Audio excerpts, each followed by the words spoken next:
morning because you showed up and so did I. So wow, I am glad that didn't happen to me this week, because that would have been disastrous. In our industry, Chanu and I, we rely so heavily, especially getting up this early on those alarms. So very thankful that mine did go off. Hey, we have visibility that's down, dense at times, under a half a mile in many locations across central Iowa.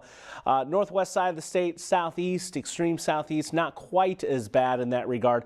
Up close into the metro, Ankeny, Boone, Knoxville, down to 0 miles of visibility. And basically what that means is you don't have much.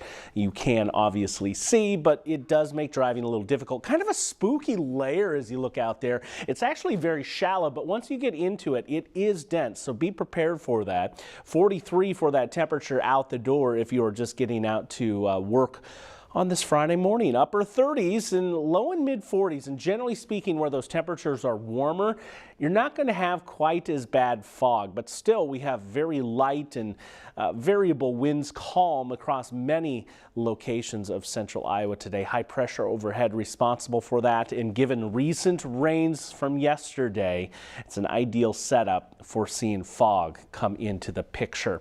Our storm system from yesterday is off to the east. Another little ripple of energy coming out of the mountain west, and that gets here later tonight with the rain prospects. Today is beautiful. We're breaking things down, getting those temperatures into the lower 70s as we roll into the afternoon. Overnight storms are in view. As we look at the severe weather outlook, it's level 1 of 5 in southwestern Iowa only. We're not expecting severe weather here in central Iowa, Des Moines, the rest of the metro. Just not an ideal setup. Here's Futurecast as we go forward. A couple of high clouds coming in late. However, we're waiting well past dark for that rain to move in. Here's 1 o'clock. Western Iowa continue to push eastward with time closer to daybreak, moving through the metro and I-35 corridor, and then continue to push east.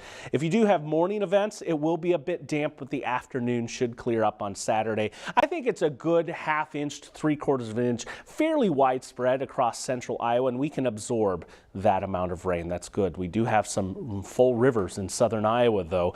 That could actually use a little bit of a break.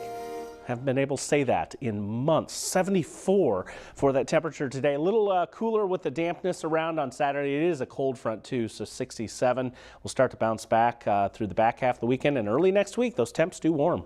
all right, thank you.